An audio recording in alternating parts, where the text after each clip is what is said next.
I guess I'll talk Michigan State. They got blown out to Ohio State again. So look, there's not a whole lot to take out of this game.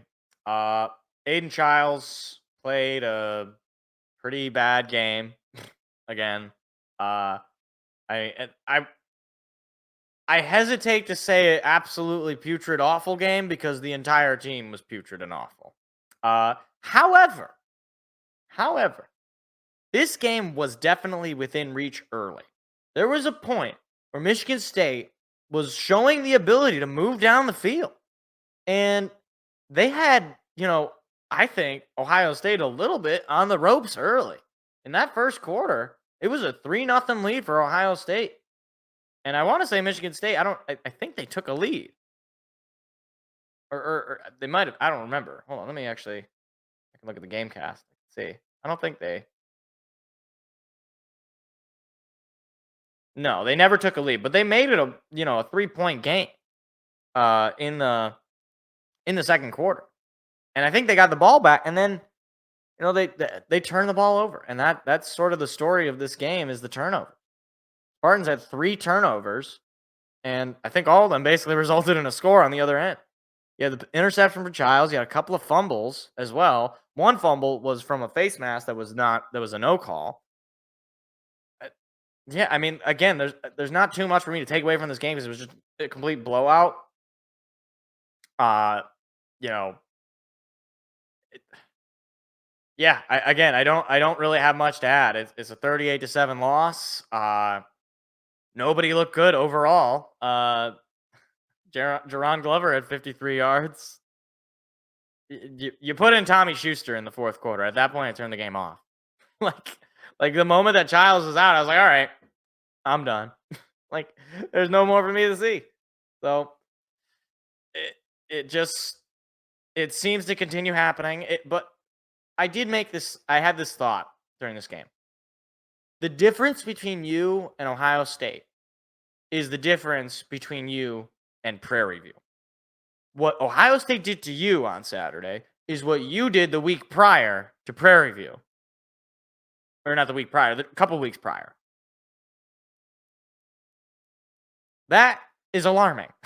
That's alarming for the state of Michigan State football. It's alarming for how good Ohio State is as well. That the difference between you and them is the difference between you and a team that has like 40 people going to the school.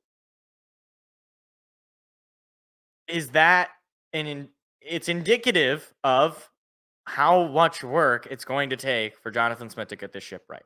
Now, I'm not in the Barry Aiden Childs camp. I'm just not. This guy has the potential. He is growing. He's going to go through growing pains. Unfortunately, his interception numbers are going to look very ugly. They just are. At this point, there's no getting around it. He's going to have probably double-digit interceptions by the end of the year. Almost certainly. If he doesn't already, he doesn't have it already. I don't think. Where's his interception total? Yeah, he's got 8 interceptions. He's going to have double-digit interceptions. I would be shocked if he ends up with just 1 interception down the stretch here. That'd be awesome. That'd be great. But it's going to happen. It's going to have an ugly ratio. He has the potential to be a first-round quarterback, and you see it in his ability to move on his feet. Obviously, not this game notwithstanding, he had -9 rushing yards, but you see it in his ability to make those tough, deep throws.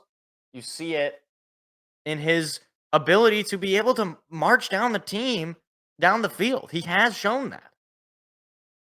Whether or not it will take year or years for him to fully develop and be that guy.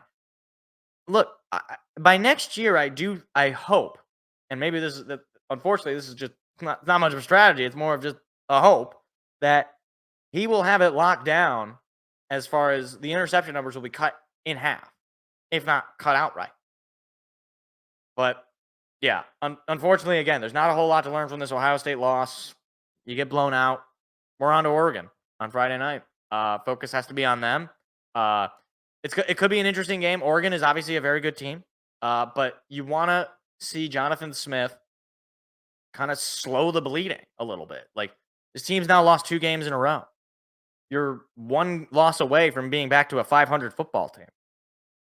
you're already 500 in the conference. This is another conference game. If you want to somewhat stay afloat here. Now, again, I'm not saying Michigan State is going to go out and win the conference. It's just not going to happen at this point. But if you want to keep things interesting, you can't go out and get blown out to Oregon this weekend or this Friday. You got to be able to put on a performance. Like, keep yourself in the game. And I know Jonathan Smith has the ability to outcoach Oregon. He did it in Oregon State. Whether or not he has the talent here at Michigan State is another question. And doing it on the road. Either way, Michigan State's got a tough road ahead for them. And, this stretch, starting with this game against Ohio State, it doesn't look good. So I just hope that they can sneak some wins here. And I do believe they will win some games that people don't expect them to win. And they very well could win on Friday against Oregon.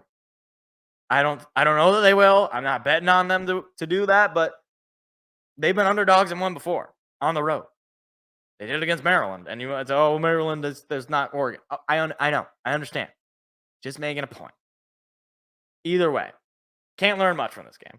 So throw it out, forget about it, move on to next year. Maybe next year you'll be able to beat Ohio State. I doubt it, but maybe next year. We'll see.